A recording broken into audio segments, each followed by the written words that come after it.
So let's take this to Main Street. I was visiting with a friend of mine who has a bakery. Her name's Pam. And what Pam would tell you she's really, really good at is shaping bagels and cooking cupcakes and being at their cash register and smiling when the customers come in. Pam's looking at us going, you guys are professional communicators. Like, it's just what you do. You're doing podcasts, you're on stages, you're in the book and media space. I'm not a communicator. Pat, I made cupcakes and we got good at it and customers started coming in. I feel a little bit overwhelmed, speaking vision to my team. I feel a little bit intimidated and insecure to get my words to come together the right way and motivate my team and inspire them. And where do I start? A year ago, I would have been a little bit stumped, like, well, you got to do this. But one of the things I think, is it Pam? You're the baker, right? Pam, woman who at the bakery, at the cafe. Pam. What I would say, Pam, figure out what your genius is. Figure out the gifts that God gave you that you're the best at in the world, that you love to do. Because some of them, like for instance, we've worked with a pastor. I was telling you the story before we started, who felt guilty for years because he didn't love writing his sermons, his homilies. He was bad at it. And he said, I must be a bad pastor. And then by figuring out what his working geniuses are, and his working geniuses are what's called enablement and galvanizing. He loves to help people get better and he loves to work with them, but he doesn't know how to write a homily. He doesn't sit there and ponder things. He doesn't have wonder and invention. He thought that made him a bad pastor and he felt guilty for years. And Pam might very well be good at two things in her business, but it might not be like the strategic plan or inspiring people. And if she figures that out, she could say, I need to borrow some of the skills from some of my team members. And I need to go to them and say, you guys, I don't naturally do some of these things, but I'm great with customers and I'm great getting things done. And for a leader to recognize what their God-given gifts are and what their God-given frustrations are only allows them to be more vulnerable with their team and not to feel the pressure to be all things to all people. Here in my company, I don't like pushing the ball forward. I don't like constantly pushing people to do more. And for 20 years, I did that in my own business. And it exhausted me. And it was less than a year ago, that we were sitting here in my office saying, why am I getting so frustrated? We realized galvanizing was not my genius.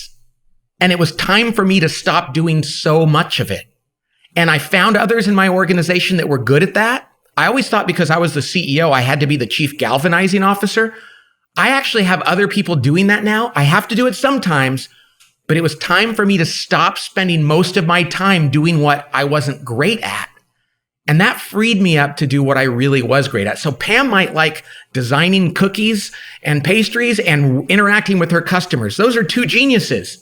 She might not like other parts of her job that she does not have to be the best at. So I would say, go figure out what your working genius is and stop apologizing for not being great at something that's not your gift. Yeah, it's kind of a weird thing as an owner. You have to figure out how to be responsible for the outcome, but you may not necessarily be responsible for the activity. Exactly. You're responsible for making sure it gets done, but not you having to be great at it and doing it all the time. And there are entrepreneurs who are great at tenacity. A lot of them are. That means they get stuff done and they don't rest until it's finished. But they're not good at invention. And they might take somebody else's idea and then make it better. Know what that is so you don't put yourself in a position to constantly. Some people, when Michael Jordan was playing basketball, he was not a great shooter. Now, most teams would have said to him, you're not a great shooter. You need to work on shooting. And that's what you need to focus on. He had people around him to say, forget about it. Be great at what you're great at. You'll probably become a better shooter as a result of that. And that's what he did, because he didn't say, I have to be the best shooter on my team. He said, if I'm great at these other things, I'm going to focus on that. That's going to take the pressure off me. So the times when I do have to shoot, I'm not going to feel like my success is riding on that thing because it's not my gift. Yeah. So in Pam's case, she may not be their best communicator, but it's okay because she's ensuring that the right communication is happening. Right. Yeah. Hey, there's a guy in my organization who I call my chief galvanizing officer now. He runs my morning meetings where he goes, okay, people, what are we working on? You need to do this. You need to do that. I would come into work wanting to do what my best things were, which is invention and discernment. But every morning I would come in and they'd be dragging me into galvanizing. And by noon I was pissed off and tired. And I had yet to do the things I was best at. And I finally realized I don't have to be the only one doing that. I don't even have to be the primary person doing that. I elevated somebody else. It was great for him because he loves it. It's great for me because I don't. Now, my job is to make sure he does it enough. Yeah. It's not my job to do it all the time.